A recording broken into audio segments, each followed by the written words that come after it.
So you got Penn or Columbia? Oh, I can't. It's tough. I love both places because of players we've had from there, but we'll see how it goes. But we've put a lot of focus into that this week. How so? What's it been like? It's not. I just the banter back and Yeah. forth and the politicking by those two has been a kind of a little funny side thing that's gone on around here. So no, I hope both teams play really well and have a great series. Have you heard anything from Coach Elko on that matter? No, I heard he might have to chime in on the Penn front. So I'm surprised Schott hasn't reached out to him. Just all fun and jokes aside, just how important is it for your team to maybe have as clean a mind as you can going into a place that, whether you guys carry emotions or not, there will be emotions from fans at least in that ballpark? Yeah, I think that part of it's great for the fans, the emotional part, and I'm sure there's, just like when football's around, you got relatives. One's a Longhorn, one's an Aggie, and that's all great. That's cool for college baseball. It's cool for the series, but for us, it's just an emotionless game. Honestly, we're just going to go play our game, and just like we have on the road before, take care of business. Same routine, same practice today, same thing we've always done. I mean, really no different. I mean, it's just we've put ourselves in a situation for weeks where we've needed to win, and we always want to win, and we're going to continue to do what we've been doing no matter who we're playing. How long or not long ago did it feel like the press conference in Austin was, and how much of a different world does it feel like since then? Yeah, I mean, it definitely was a long time ago, really long time ago. So I haven't really thought much about it until you just said it. So yeah, I mean, all that is behind not only me, and I've completely. I feel like I'm a same person, but definitely grown in a lot of different ways. Since the summer and since in the last few years. So same thing with our players. Like all that is kind of it had its time. It had its media cycle. I'm sure for you guys, those kind of things pop back up for us, but all of us have moved past it a really long time ago. Have you talked with Jim since you left for here? Yeah, maybe once or twice. He texted me the first game of the year and told me good luck. Other than that, I have not talked to him since then. What's your kind of scout on them, and what are you looking for your guys to do heading into that series? Yeah, I mean, they're a really good team. Really good team. They got some really good arms. They got some offensively. They got some guys that I think are major leaguers. I feel like I'm, a broken record, but just your typical SEC team that when you play, you're not going to be more talented than. You just have to play better baseball. So they just got, they do a lot of things really, really well on the mound and a lot of things really well in the box. I had some guys, they got some good players, man, like some really good players throughout that lineup. It's going to be tough, but it's the same. It's the same song and dance in SEC weekend. It's just a different opponent in a different place.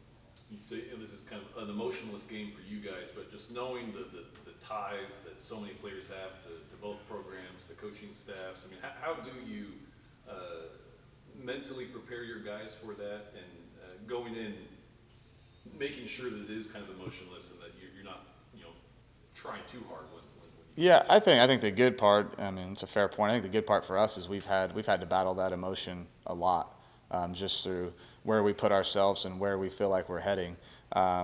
I think a lot of it starts with me. I think it starts with also the leaders on our team, and I know how we feel. Like I could care less about who the coach is over there, or who the coach is at Arkansas or at Tennessee or at USC. I mean, it really matters nothing to me, and I know it matters nothing to, I would say, majority of our guys, to all of them. I mean, it really is. We have a plan.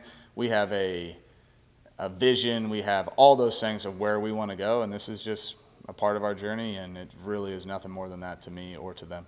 You mentioned both Tennessee and Arkansas, and having gone on the road and had success in those ballparks. You've been at Dishwalk Field before. How does that environment compare to those two you've seen this year, and what lessons did you learn on the road you're going to have to take with you this weekend? Yeah, I mean, it's a great environment when we play there, right? I mean, it's, and we travel really well there too, so it's always been really cool. I enjoy like the hostile environment.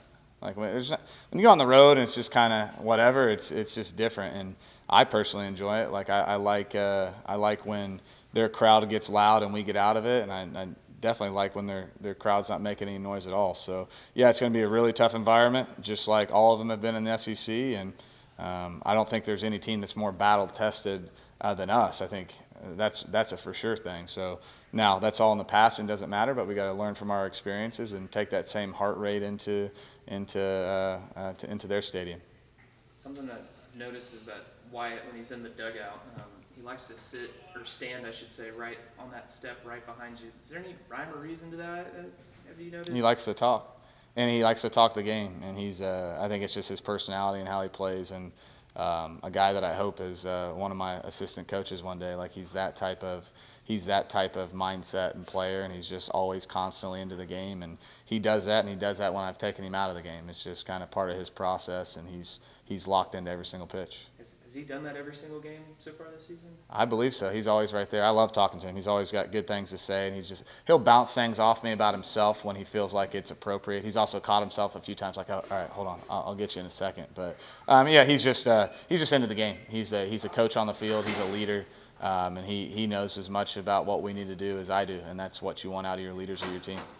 What's just the balance too, I guess, in a dugout with a coach and a player talking? Because I mean, I'm sure some coaches, they like to be just locked in, zeroed in, and then some coaches maybe don't mind the chatter. Yeah, whatever we're talking about, it pertains to the game, so it's kind of the flow of it and kind of play. And when guys they want to talk to me about their swings and stuff, but they have really good feel, like they know I'm doing multiple things out there, and I feel like personally do a really good job of I can multitask and put on a sign, this, that, talk to a guy about his swing, move on to the next pitch, and just kind of give little tidbits. I'm not doing anything crazy. Like it's if you heard some of the stuff I tell hitters, you'd be like, that's it? Like it's just really, really simple information, and I just repeat myself over and over again, and a lot of them need to hear it and want to hear it.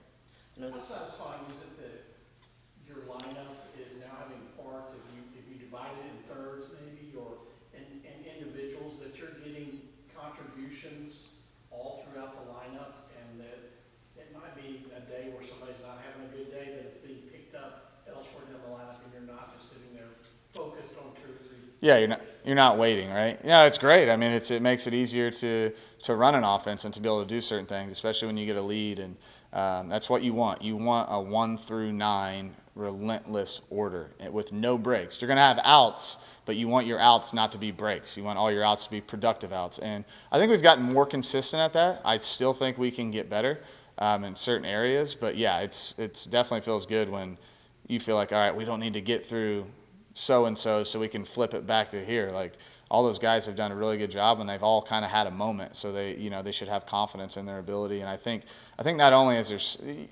you can be confident, but you gotta clean some things up. So I think as they've cleaned some things up in the batter's box, they've grown confidence, and that's the way you want it to roll out. How much is JK kind of a leveling force in this series too? Because he's about the only one on either coaching staff that doesn't have necessarily like a immediate tie maybe to either one.